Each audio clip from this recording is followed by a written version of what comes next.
Good morning and welcome. I'm Abel Alves, the chairperson of the Ball State Department of History, and today we are here to commemorate the 50th anniversary of the Vietnam Moratorium Committee here at Ball State. Commemoration is the appropriate term. The period was a period of both light and darkness, as perhaps all historical periods are. Maybe that's a truism. In any event, I'm not a child of the 60s, I'm more a child of the early 80s, and I learned about the 60s after the fact. I hope today I learned that hope survives, and that a belief that things can be made better still survives in the midst of the year 2019. In any event, I'm just here to first of all thank people that have sponsored this event.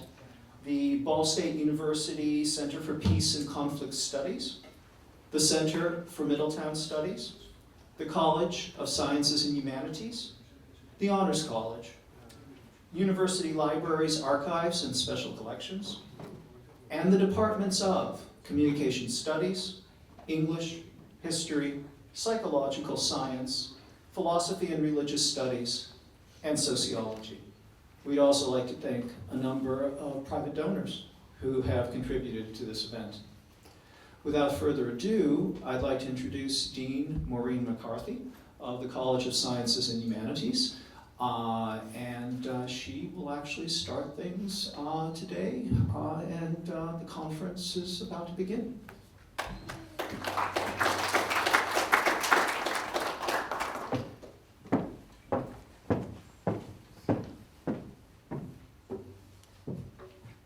Try not to touch this thing because it seems to be a bit persnickety. So welcome. I have the great privilege of serving as Dean of the College of Sciences and Humanities here at Ball State University, and I want to welcome each of you, students, faculty, alumni, emeriti, staff, and members of the community to today's event. In 1969, a small group of Ball State students organized the Vietnam Moratorium Committee to express their dissent. They added their voices to the swelling opposition to the war on college campuses across the country. The largest protest demonstration in U.S. history took place on October 15, 1969. Today's conference will examine the consequences of these developments on students, veterans, their families, and their communities. As a co-sponsor, the College of Sciences and Humanities is fulfilling its declared mission to provide an education that empowers our students to learn in the classroom and the community, where they can gain knowledge and experience that help them create meaningful and purposeful lives. The college seeks to inspire innovation, encourage intellectual curiosity, and broaden students' social, cultural, and scientific horizons.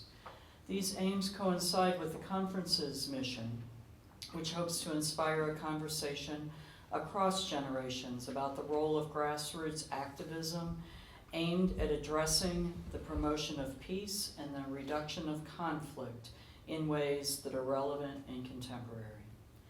Both align with the university's strategic plan goals of fostering community engagement and societal impact, enhancing institutional effectiveness and inclusive excellence, and graduating lifelong learners who lead civically responsible and meaningful lives.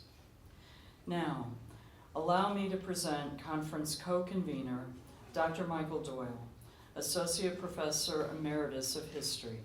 He will introduce the first speaker, Dr. Mary Posner, who graduated in 1972 from this college with a bachelor's degree in English with honors.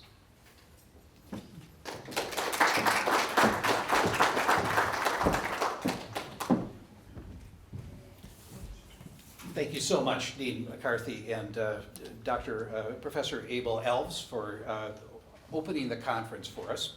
This conference has been 20 months in the planning, and I want to make sure that we begin by you knowing that it would only be happening if Dr. Mary Munchell Posner had come up with the idea and pitched it to me saying that she wanted to try to pull together a reunion of people who had been active on this campus 50 years ago, but not just to get together to tell old anti-war stories and reminisce about the period. Essentially what they wanted to do was to find a way to make their experiences available to the rising generation of activists on our campus today. So she had the best quip at the reunion last night that we held at the Alumni Center. She said, I'm a clinical psychologist who needed a historian, and I found that in Michael Doyle. But after nearly 2 years of organizing this session, he will need a psychologist when it's all over, and I will find that in her. So it's a closed hydrological loop. Mary, I cannot say enough good about her, but I will say very little right now, except to let you know that she epitomizes the peace activist. She is not somebody who came to this campus in the late 1960s to be involved in anything except getting a bachelor's degree. And if I'm not mistaken, she was sort of casting about for whether it was going to be English or something else. She did minor in psychology, which is what she ended up getting her doctorate at IU in 1978. But in 1969, she was alerted to the fact that all energy was being absorbed into the Vietnam War, both by the drafting of young men of 18 years of age or older, or the students who were on campus, particularly the male students who were subject to the draft, and a lot of questioning about Vietnam. There wasn't really a curriculum on college campuses in 1965 when President Johnson decided to escalate U.S. involvement in support of South Vietnam. And in April of 1965, the first teach-in happened at the University of Michigan in Ann Arbor, and it provided a kind of a template for what college campuses could do to augment the learning that they could not actually get in their formal curriculum. What I like about this example of a grassroots student-run movement for self-education is that it goes back to the very origins of the modern university in the medieval period, when it was the students that organized to rent a hall. Often it was a tavern or a room above a tavern, and they were the ones that hired the faculty. And if they didn't like the faculty, the students fired the faculty and hired others. If they didn't like the drift of things and thought too much power was going to the faculty, they simply went and rented another hall and started over. So at the origins of the idea of the modern university, there were students who were hungry for knowledge that sought out experts who could then come and help them become self-educated. Because ultimately, all of us are self-educated or we're ignorant. The universities play a really important role in showing how to learn more efficiently. We concentrate resources in these places, and we try to find a way for students to become active learners more efficiently, processing knowledge, processing the information they're exposed to into knowledge, which they can turn around and apply in a variety of ways. For those of us in the humanities, we hope that our students take the values of being educated for life with them and apply them in whatever they may do, whether that comes with a paycheck or not. The living of a fulfilling, engaged life is paramount to that part of a university's role. And then there's the role of the faculty and the administration, which in Ball State's case, perhaps 50 years ago, was not exactly aligned with the students who were protesting what was essentially U.S. foreign policy. And they had the audacity of challenging that using the critical thinking skills that they learned in Ball State classrooms. And eventually an accommodation was arrived at where the administration permitted the exercise of free speech, so civil rights and the Bill of Rights did not get suspended at the boundaries of the campus, but found a way for the students to channel their discontent and to educate themselves here. One comment: universities are wildlife preserves for ideas. Sometimes these ideas escape and get into the wild and are not greeted very well by the public at large. But in these sanctuaries, we can talk freely about things that would be anathema in other locations. We hope that our graduates find a way to talk about difficult things among themselves, not only in the classroom and in the residence halls and in the other places where students gather, but when they go outside this wildlife sanctuary, they find a respectful way to represent views that might not be well accepted by the public at large, especially the majority of Americans who do not have a college education and who may not have been assimilated to critical thinking, exchange, and discourse.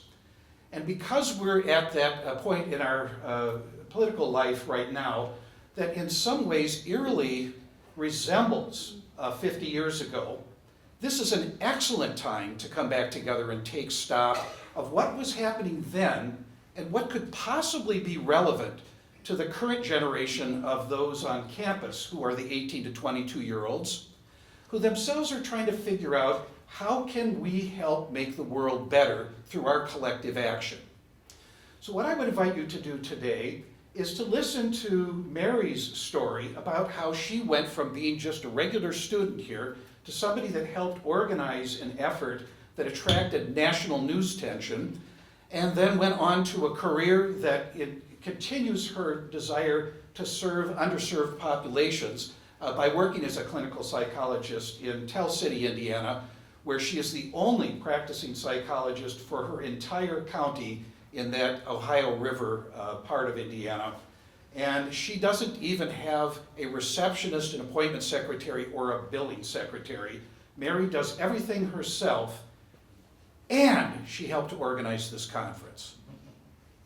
So, without further ado, I'm going to introduce Mary by playing a 6-minute clip that the Huntley-Brinkley News Report aired 50 years ago, and that will give you a flavor of who Mary was, and then she will pick up her story there and unite it to the Mary that she is today.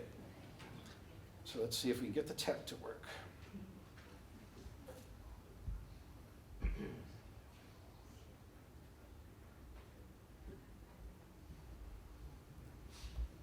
In 2 previous reports, we have examined several aspects of Middle America, as President Nixon described it, in Indiana, and as it appears in one Indiana town, Muncie. A 3rd report, and a phenomenon that did not come to Muncie first, but it did come, student protests against the war. They went to Indianapolis to protest President Nixon's appearance. They might not have made this trip in February if the town of Muncie had not fought their anti-Vietnam War demonstrations in November and December. The moratorium group at Ball State University was small, and it had little support. But Muncie tried to fight these young people, most of them from middle-class or conservative families. The result was polarization, an irreconcilable split between the young people and the Muncie establishment. There you go!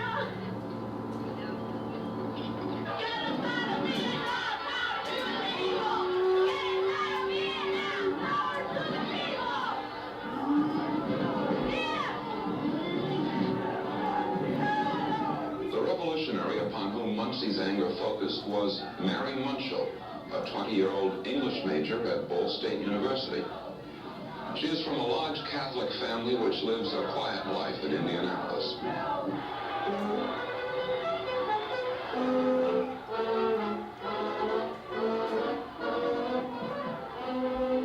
I guess if you consider the context of this community, yes, I'm a revolutionary. If you're for peace nowadays, that's being revolutionary, and I think it's a sad comment in our society that is a revolutionary idea, but it seems to be.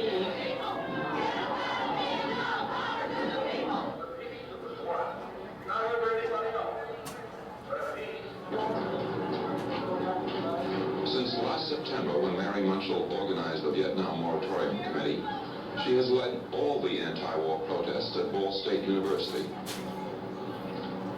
In November, Mary Munchell asked permission to hold an anti-war demonstration at Muncie's Courthouse Plaza. veterans groups already had requested the use of the plaza for a patriotic ceremony. In December, again, Mary Munchell asked for the plaza. Again, the county officials said the veterans had asked for it first. Of all wars. Suspicion grew that the anti-war people could never get the plaza. Then permission was granted to demonstrate against the war in front of the plaza. During the day, as films taken at the time show, it was the veterans. But at night, both sides were there. Apparently, it was a highly emotional scene, and while it is not altogether clear what did happen, it is clear that the division between generations widened. Later, the two principal figures gave their separate versions of what happened. And we had a coffin, and we had written all the names of the warded from Indiana on pieces of cardboard, and it was kind of like the March Against Death in Washington. And we marched around and put the names of the war dead inside of the coffin. To me, it's the dropping of the names in the casket of the men who gave their lives to this country is more heinous and unpatriotic than burning a draft card. And about the same as burning the flag. They guarded the flag, had 21 gun salutes about every 10 minutes, and you couldn't hear anything we were doing. Most of the weapons were 1903 Springfield rifles. And most, I think, we would have 4 guards on at a time.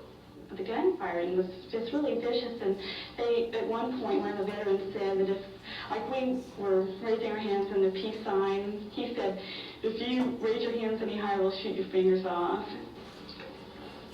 I will not say that that is not so. I'll say she's mistaken. But that did not happen.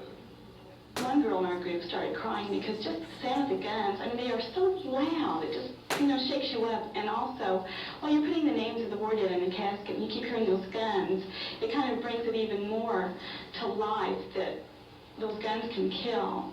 What would you do if your 15-year-old son told you he was going to march with the moratorium people?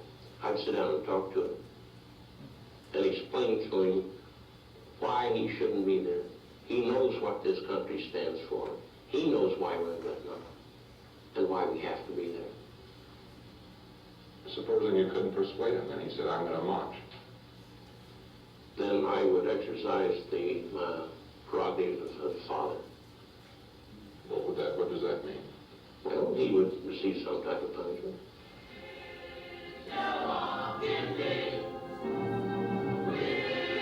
After the December confrontation, Mary Munchell helped Muncie high school students organize their own anti-Vietnam War organization, which they called Students for Peace.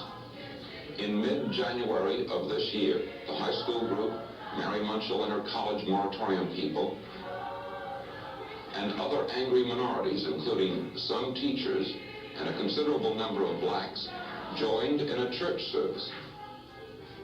It honored Martin Luther King,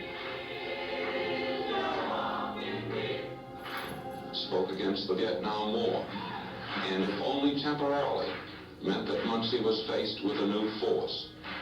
400 young people, white and black, together against the establishment.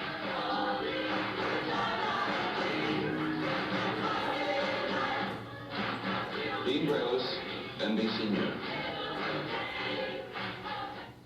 Good night for NBC News.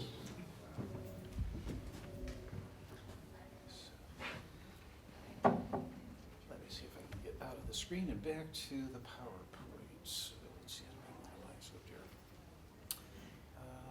I'm going to need help with this. So is it up here to minimize? And then you go to, oh dear. I'm not sure how you do this. I'm not an Apple user. Do you know?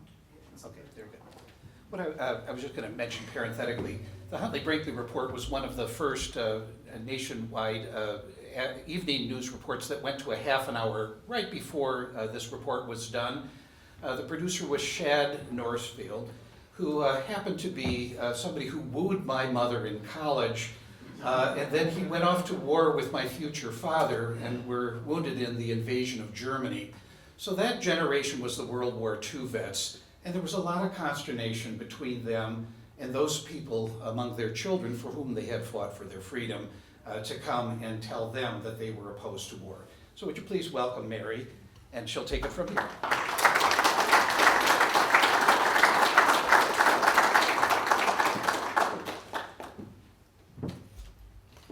It has been 50 years since NBC interviewed me for that clip, and some things have not changed.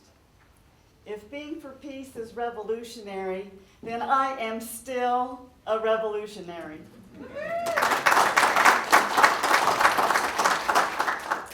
Thank you for that kind introduction, Michael.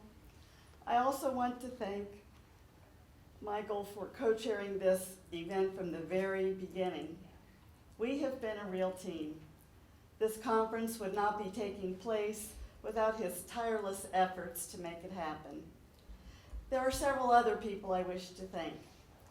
Dr. David Perkins, a recently retired professor of psychology here at Ball State, was the first person with whom I spoke about commemorating this anniversary. David and I attended graduate school together at Indiana University. I reached out to him about 2 years ago and asked him if he thought it would be feasible to have a 50-year commemoration. He immediately put me in touch with Dr. Doyle, and things went from there. I want to thank Mary Gomez and Charles Heitkamp, who were key members of the original Vietnam Moratorium Committee and came to the first meeting of our anniversary steering committee. Bill Britton, another original member of the VMC, has been a great help in community outreach and a source of moral support for me. I want to add my thanks to the many departments here at BSU and individuals who generously donated funds for this event.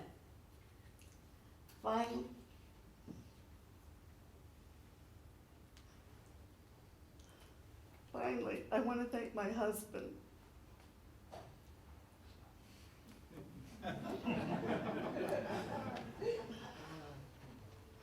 Lou. He was serving as a journalist in the Navy in Vietnam. At the same time, I was organizing protests against the war. Fortunately, we agreed on the same thing. He even risked court-martial to write an essay for the underground newspaper here at Ball State, The Only Alternative, about why we should not be in Vietnam. I am the secretary who typed that essay here at Ball State. We met when he returned from Vietnam, and the rest is history. Thanks for all your help, Lou.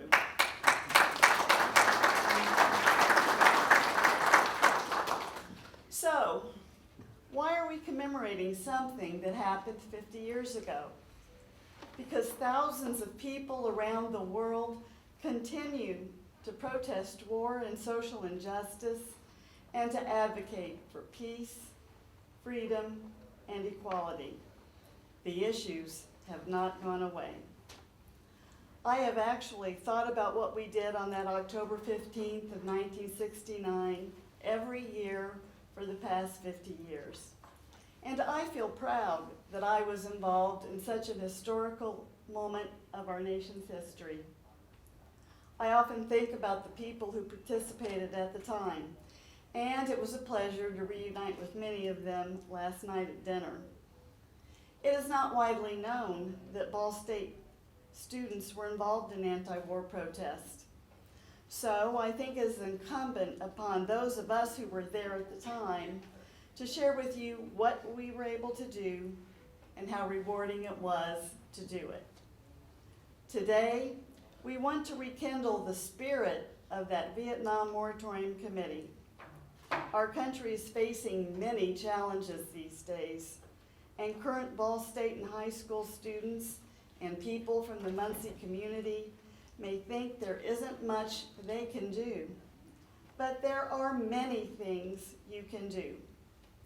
Hopefully, our story will inspire a new generation to, 1, believe in themselves, and 2, believe in the power of a small group of committed people to make a difference. As Helen Keller admonished us, I am one, but I am still one. I cannot do everything, but I can do something.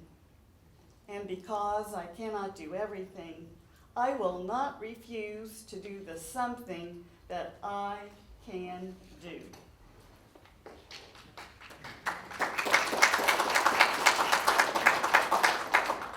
Just as we lit a memorial flame to start the November moratorium in 1969, we want to rekindle the flame of responsibility, dedication, and hope that is needed to carry the message of peace and social justice forward into today's world.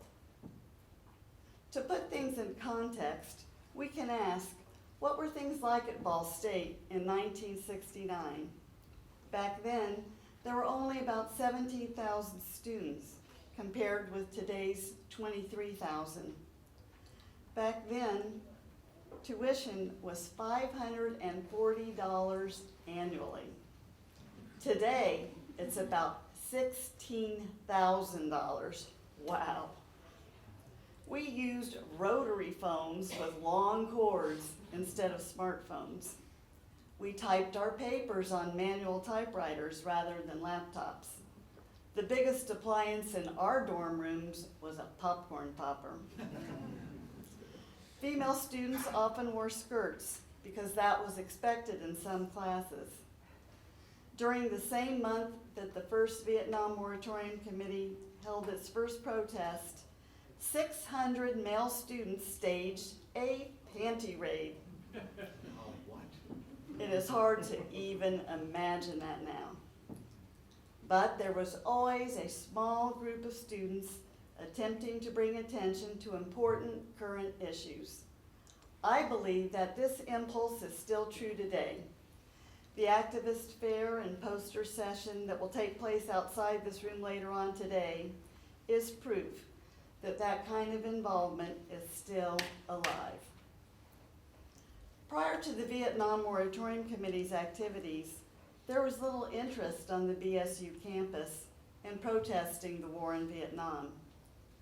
In October of 1967, 23 Ball State students attended the national mobilization to end the war in Vietnam, which was held in Washington, D.C. 23 BSU students out of 200,000 protesters isn't much, but it was a start. These students had formed the Student Liberal Action Movement, which confronted the issue of military recruitment on campus by protesting against recruiters in the student center. Very early in 1968, public sentiment regarding the Vietnam War shifted dramatically, owing to North Vietnam's and the Viet Cong's massive offensive on the day of the Vietnamese New Year, called Tet. The majority of Americans was now in favor of our getting out of Vietnam. A crucial change at Ball State was the initiation of an underground newspaper called The Only Alternative, edited by Carl Van Buskirk and David Johnson. I attribute my own political awakening and my willingness to start the Vietnam Moratorium Committee to this newspaper. Back in the 60s, students' only access to television was in the dormitory lounge. There were no TVs in our rooms. The internet hadn't yet been invented. President Nixon did not bombard us with Twitter feeds. Because I didn't read a daily newspaper, the only alternative was my lifeline to the wider world. I was especially affected by stories about the war in Vietnam. A photo of the results of our use of napalm moved me to my core. I could not believe that good Americans could do such horrendous things to our fellow human beings. During the summer of 1969, I was employed as a clerk typist at an insurance company in Indianapolis. I got tired of the mindless chit-chat during our coffee and lunch breaks and decided to post a photo on the office bulletin board of people who had been napalmed. Boy, was I naive. It did not take long for me to be hauled into the conference room for a meeting with my supervisor. I was accused of being a communist and was told that postings like that did not belong in the office. He almost fired me, but gave me a second chance if I would be quiet. Later that summer, I requested time off to attend the National Student Congress in Texas. The management of the company refused my request. They told me that I couldn't change the world and that I should stick to the system. That was my last day on that job. It was also the last day of my quiet life as a sorority girl. I did go to Texas, and that is where I learned about the National Vietnam Moratorium Committee. I returned to Ball State in the fall and tried to find someone with experience to head up a moratorium committee here on campus. No one wanted the job. So I stepped up and took charge. Frankly, I didn't know what I was doing, but my heart knew it was the right thing to do. I tell this story in the hopes that someone in the audience will listen to his or her own heart and do what needs to be done to make our world a better place. There isn't time for me to give a history of the war in Vietnam, but let me take a moment or so to let you know how the National Vietnam Moratorium Committee came about. After Richard Nixon took office in 1969, Americans continued to lose their lives in Vietnam at the alarming rate of almost 250 a week. Although Nixon talked about plans for peace with honor, nothing seemed to change. Jerome Grossman, a political activist from Massachusetts, called for a general strike of the war if the war did not end by October of 1969. David Hawk, Sam Brown, David Nixner, Marge Sklinker, and others began to organize the Vietnam Moratorium Committee. Brown's concept was that protests should take place in communities rather than on college campuses so that people in the heartland would feel like the issue belonged to them. The idea was to have a series of moratoriums on ordinary activities, starting with October 15, 1969, as a way of pressuring the government to end the war. The National Committee encouraged people and communities all around the country to organize their own events on that day. It turned out to be the largest nationwide peace demonstration in U.S. history up until that time. Some 2 million people took part in hundreds of locations. Ball State was one of those places. We held the first meeting of the Ball State Vietnam Moratorium Committee in September 1969. There were probably 20 or 30 students who attended. Several of those former students are with us here today. We were brimming with enthusiasm, dedication, and hope, but short on experience and knowledge of how to get things done. The Ball State Student Senate refused to support the VMC twice. The Ball State Daily News editorialized against us. I was shocked.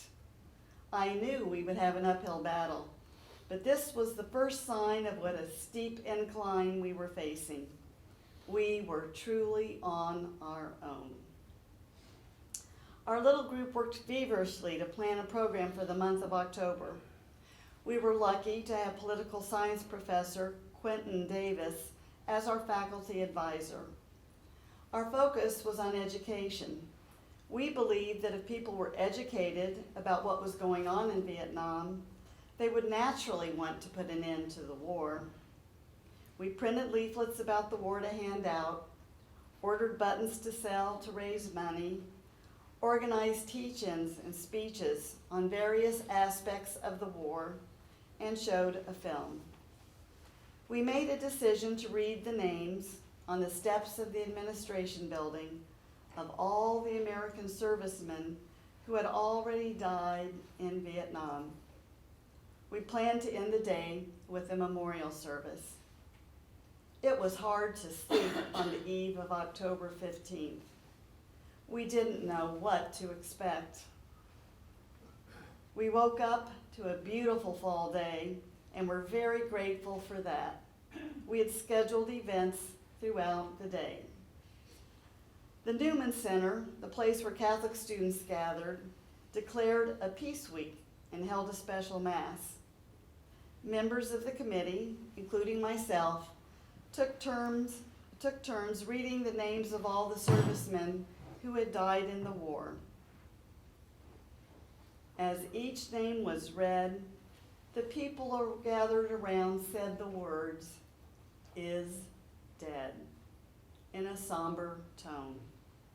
We did this with respect and concern, and it made the consequences of being in that war even clearer.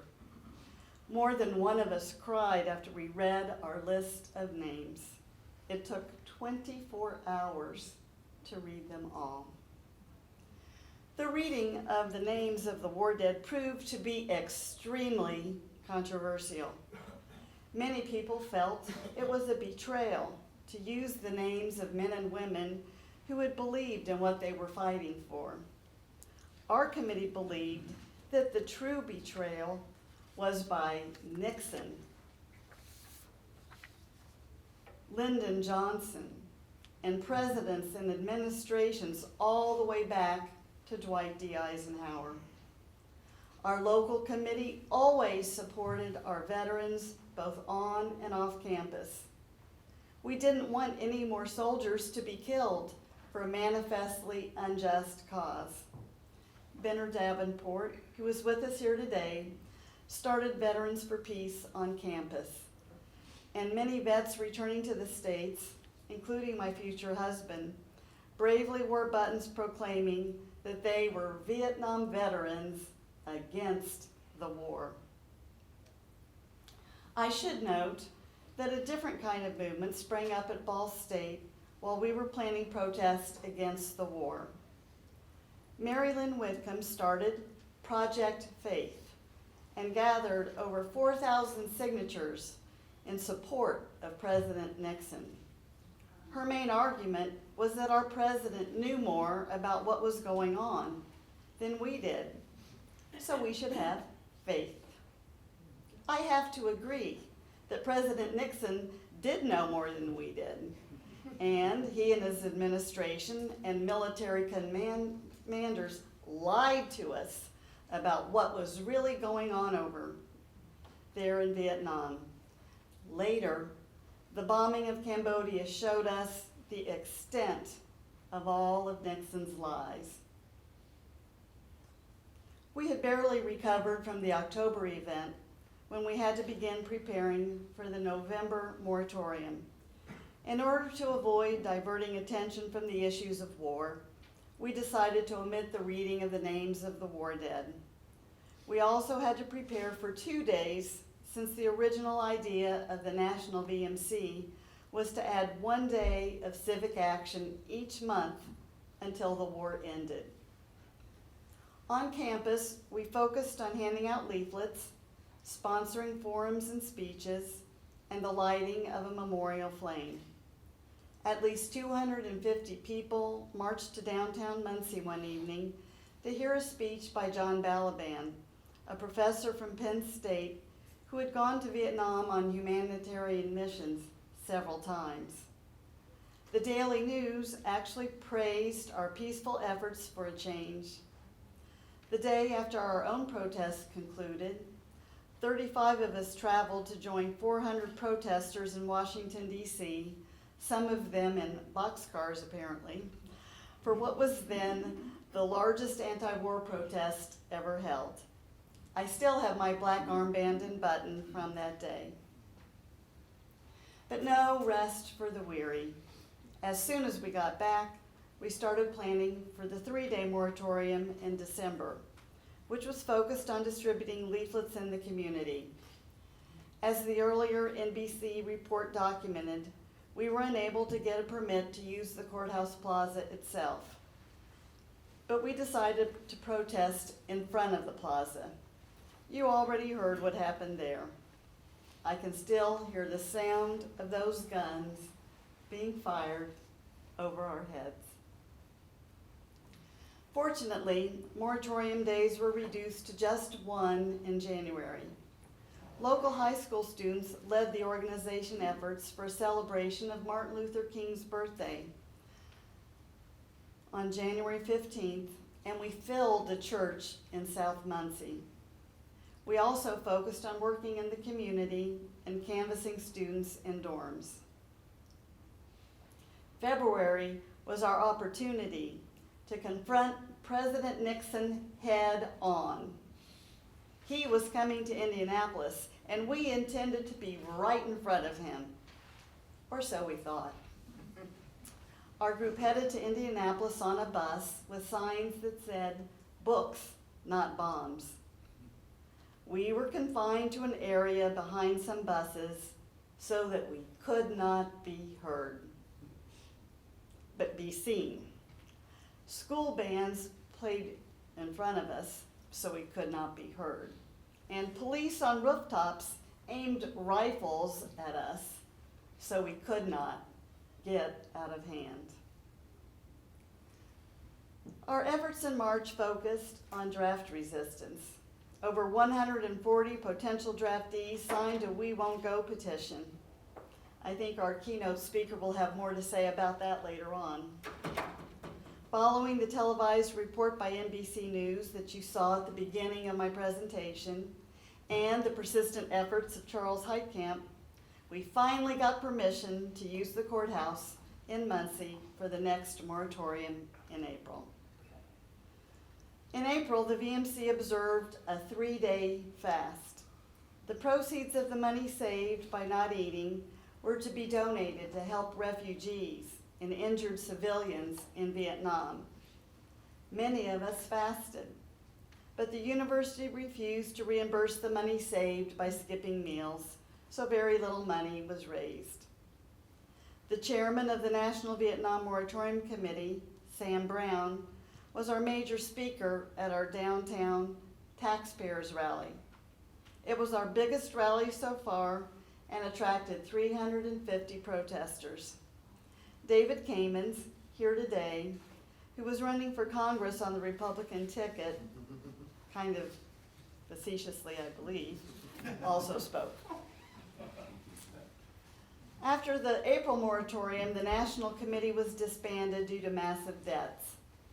On the Ball State campus, activism focused on the environment, and the first Earth Day was held on April 22nd, 1970. And it drew wide support. As if we were no longer paying attention, Nixon decided to bomb Cambodia shortly after that. Kent State students protesting against the Cambodian bombings were gunned down on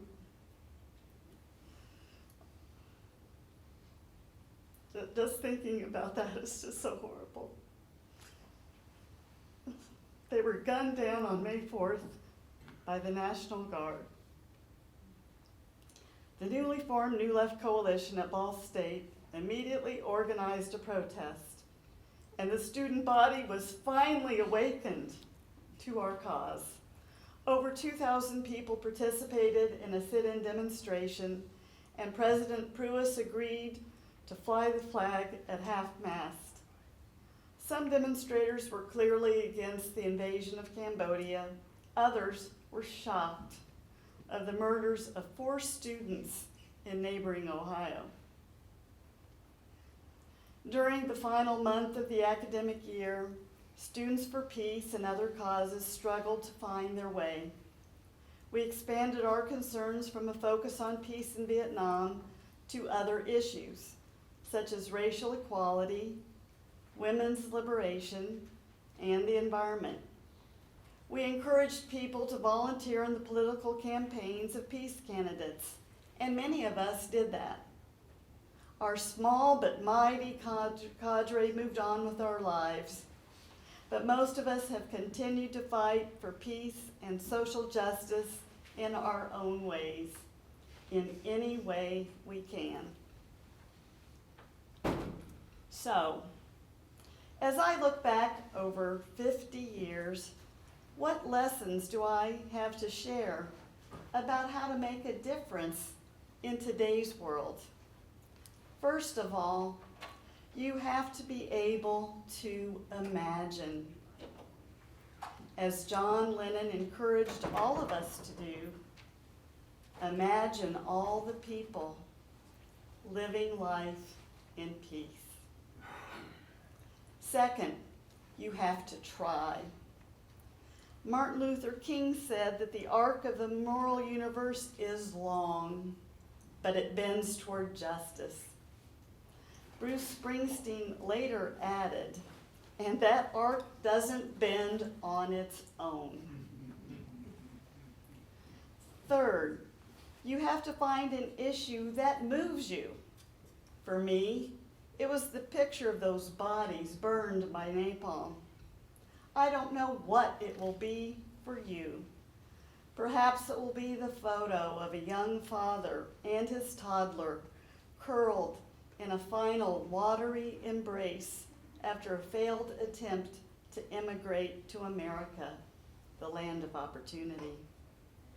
Perhaps it will be the picture of yet one more pile of flowers and teddy bears and photos of people who have been gunned down by someone with a firearm. Perhaps it will be the video of an unarmed man shot by police officers who acted before they knew the whole story. Perhaps it will be the image of starving children who cannot escape the consequences of climate change, or just a polar bear stranded on that last piece of ice. I do not know what will move you, but I am confident that you will be moved to act, and soon. Unfortunately, there are too many choices. But whatever it is that moves your heart, act on it. Do something. Like Emma Gonzalez and David Hogg, after their classmates at Parkland High School were killed, you may decide to shout, "Never again!" Like Greta Thunberg, the young Swedish climate change warrior, you may decide that it's more important to save the planet than to attend classes. Greta told us, adults keep saying that we owe it to the young people to give them hope. But I don't want your hope. I don't want you to be hopeful. I want you to panic. I want you to feel the fear I feel every day. I want you to act. I want you to act as if you were in a crisis. I want you to act as if the house is on fire, because it is. I don't know what will move you to take action or what role you will decide to take, but I do know that nothing can no longer be an option. There is too much at stake for all of us. It is time for everyone to feel the fire we felt in the 60s and rekindle that flame. In line with Ball State's inspiring new campaign, I think it is time to make some sparks fly. You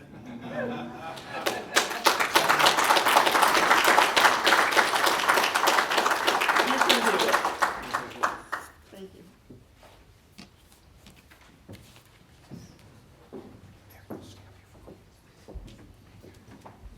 So if you wouldn't mind, we have a microphone up front here, and we would welcome questions from the audience. The reason we're asking you to take the mic is because today's events here in the Student Center are being recorded by the University Media Services, and they will be streamed after this event is over, and we want to make sure your question gets on the audio track as well as Mary's answer.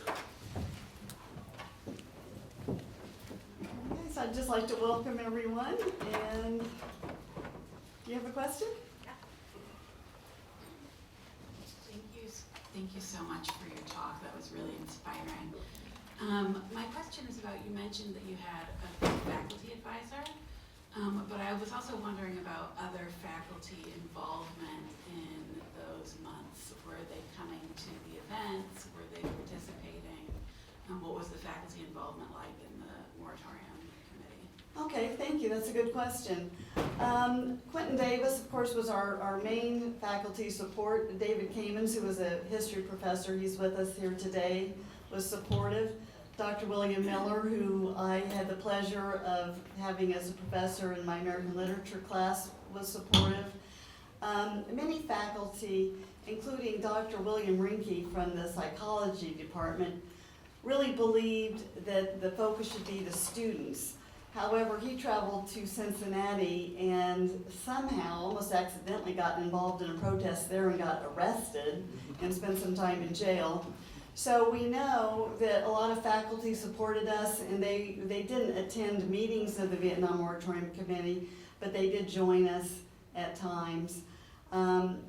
Personally, I never experienced any negative feedback from faculty. I mean, doing all of this, I was still attending classes, and I never felt any bad vibes from faculty. So I'd say we had some support. Anyone else?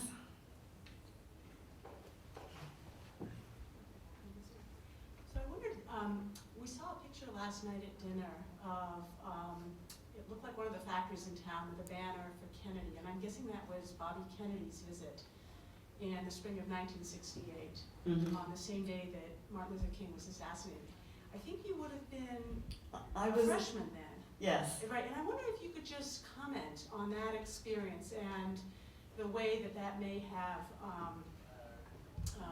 been important or significant to you, but also how that then folded into some of the anti-war protests, given his own very vocal protest against the war a year before he was killed. Okay, thanks, Elizabeth. I'm really ashamed to say this. As I said in my speech, I was kind of not paying much attention. I was still a quiet sorority girl. I didn't even go to hear Robert Kennedy speak. That's a huge regret on my part. Of course, later on, I understood how important that was and how important his speech about Martin Luther King was later that day.